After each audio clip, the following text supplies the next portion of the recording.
Hello everyone and welcome back, Meat Department here, and today we're going to show you how to get the best in slot two-handed weapon for your warrior, or really for any melee class that can use two-handers, guys. This thing is a beast and it's what you're going to want to do if you need catch-up gear for the pre-patch and all that stuff. It's going to be hard to find anything better than this. It's super easy to get, guys. So let me show you what the stats are and what I'm talking about. This is going to be a good weapon no matter if you're a returning warrior, maybe you took some time off and now coming back to prep for Dragonflight like I am. If you're switching from a different class to warrior, or even if you're a new player, you're going to be able to get this before Dragonflight comes out. It's going to help your leveling experience, and it is really actually easy to get, guys. So let me pop up what it looks like right now. On the screen here is the gavel of the first arbiter on Wowhead, guys. This is it right here. It's going to be faded, item level 285 with insane stats, guys. It's got 105.8 DPS, strength, stamina, and you'll notice instead of having secondary stats, it has an on use.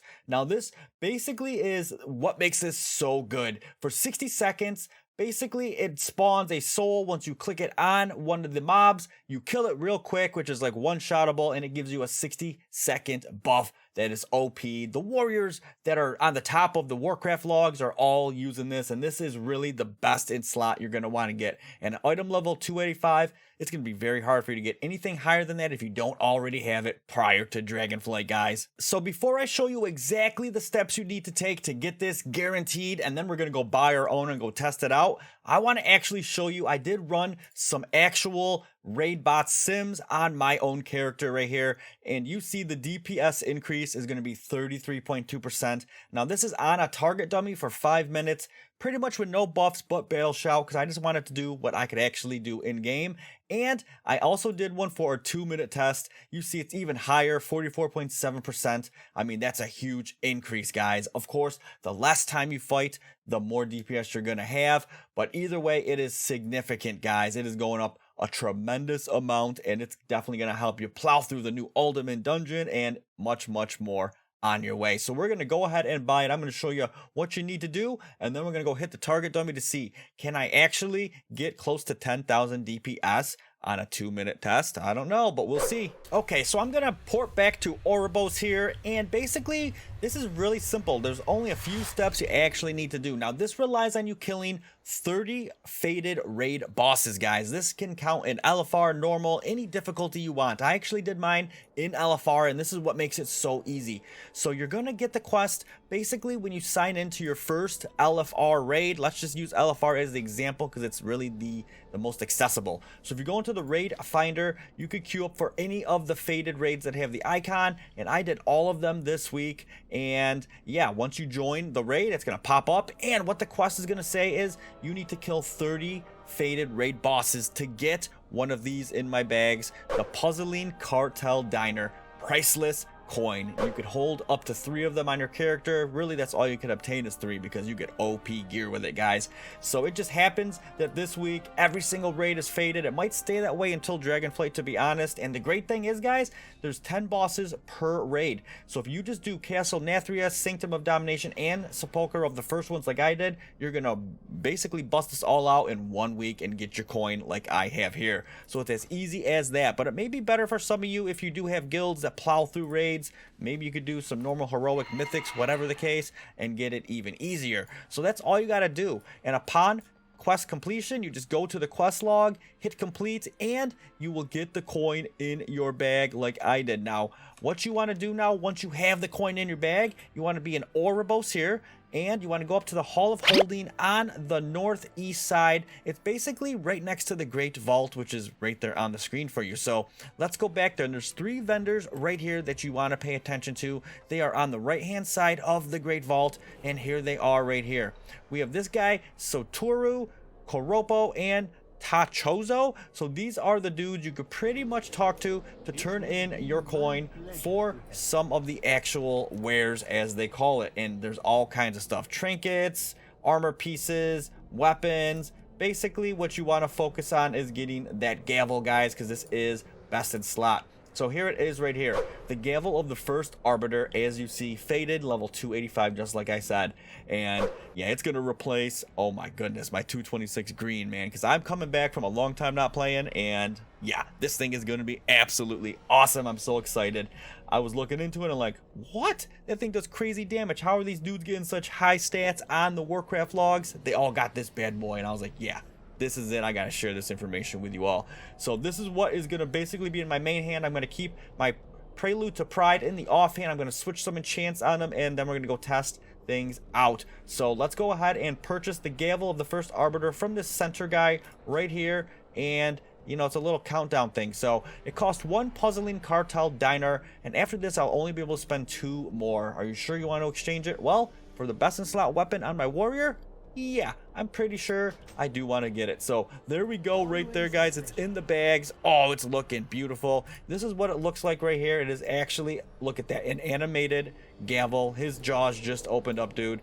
That is actually pretty cool. So what I want to do now is actually go to my character, pull out the Prelude to Pride as well, and this weapon. So I want to go ahead and put it right here, and I want to actually enchant these. So I'm going to put Sinful Revelation on the Gavel as my main hand, and then I'm going to actually replace Lightless Force with Celestial Guidance on my offhand, because these are the best recommended setup for enchants that you can do. So that's what we just did there. So let's go ahead and stick that into my main and my off to claim both slots at that item level. And there we go right there, just like that, guys. We have it equipped. The item level just shot up to 260, and I'm super excited to go whack a target dummy for 2 minutes and see, can we get 10,000 DPS like it says? So we're going to find out right now. All right, so I'm flying down to the target dummy in Ardenweald here because it's such a beautiful zone, and no one's probably hitting the target dummy as well. I do want to show you what my actual talents are right now. I'm pretty much going the Titanic Rage and Avatar build.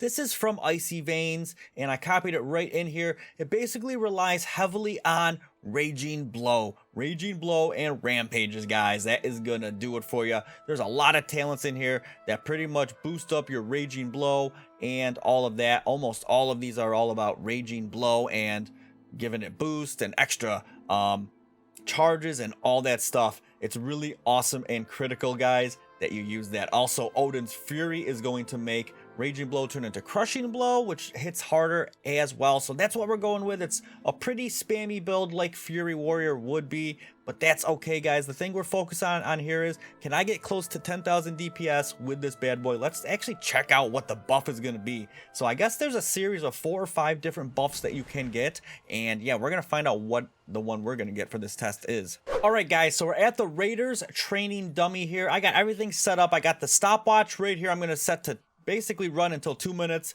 Then I have the Detail Streamer action tracker above my head. For those of you that want to see what I'm actually clicking, it'll actually show it there. And yeah, we're gonna go for 2 minutes to see if we could get 10,000 DPS on the details on the bottom there. It's really as easy as that. So I've never done this before, so we're gonna see. I actually have to go ahead and make it so that I could click this. So let's go ahead and just put this next to Avatar right here, I guess. And that's how I will actually use it to remove the targets thing. So I've never done this before. It might be a little bit weird at first. It's my first time doing it. And yeah, we're going to actually figure this stuff out. So I probably want to kill it before I spam all of my, you know, boost, my recklessness and avatar and all that stuff. All right, guys, so here goes. I'm going to go ahead and hit stopwatch and then click on this button right here so that we can get this started. So let's go ahead and hit start and click it. So we got to find where it spawns now. It's right there. So I can go ahead and run up to it. This is actually a little weird. I already messed that up right there, but now I just got a buff, as you see. So now I want to go on with my rotations here and start getting things underway. So I'm going to go ahead and do that and go ahead and Raging Blow and execute when sudden death procs. You obviously want to Raging Blow and then Rampage, build it up and let it go, guys. So that's what we're going to keep on doing here. The buff up top is Boon of the Divine Command, and as I read that, I'm probably going to mess up my rotation just a little bit, but my attacks have a chance to deal 7,086 arcane damage to enemies Oh boy, let's go ahead and get that going. So I really got to focus up here. Reading that kind of just slowed me down just a little bit, but the DPS is looking absolutely sick there. I'm definitely messing up the rotation a lot because I wanted to really see what that was, but that's okay. Basically, you want to focus on Raging Blow, getting those rampages going. Definitely use the procs, Bloodthirst when you have to, and yeah, we got Recklessness back up, so we go ahead, pop that, get our Odin's Fury kicking. And now Crushing Blow is in the house. I'm going to have to do a filler here with a couple of these. Get Raging Blow back up. And we're going to keep on hitting this. We have about 50 seconds to go here. I think things are looking actually pretty good on the DPS, even though I was pretty sloppy with it. Not going to lie on that one. So let's go ahead and keep this going. Oh man, we're getting good Raging Blow procs here, guys, so this is absolutely awesome. It's a real spammy build here. You got to use your filler every now and then, but you definitely want to make sure that you're using Raging Blow and Rampage together, obviously, guys. So that's what we're doing here. It looks like my Night Fae ability's up, so that's going to be really good for rage generation. I'm also about to hit Avatar here again, so that just popped, and that's going to help out with a little bit of the damage boost as well. Recklessness should be coming up as well, so it's going to run alongside it. Here it is right here, and we're enraged, so we're going to go ahead and Odin's Fury, get that critical strike chance going. We're going to sudden death, and we're going to keep on going with the rotation, guys. We got about 2 seconds to go. I'm going to go maybe 1 second over and stop right there. So there it is. So that was about 2 minutes on the dot from when we actually clicked it. Look at the DPS, guys. It's literally 10,000 DPS even though I clicked it. There was a second there where I didn't even know what to expect, guys. I was up there trying to read the buffs and all that stuff, and the DPS was still 10,000. We got a good one today. So Boon of the Divine Command, dude. This one right here gave us 16% of our damage in that 2-minute test. 189,000, guys. That is absolutely phenomenal right there. So that's why you see this thing is amazing. Now I know there's different ones you can get. There's ones that shoot things out, which are really good for dungeons. That's what that one might have been, where there's a chance to shoot it out in front of you. I'm not quite sure because I didn't get a chance to fully read it. But yeah, that's it, guys. So definitely, if you're a warrior, this is best in slot. You're going to want to get yourself the Gavel of the First Arbiter. It's going to be awesome. You're going to feel strong and really boost things up. If you're any other melee class that can use two-handers, it's probably one of your best ones too, is my guess, guys. But I hope this was a helpful guide to kind of explain to you how easy it is to get it and proven that it does actually do what the Sims say it does, guys. So I want to thank you for sticking with me on this one, guys, and we'll see you in the next one. Bye-bye.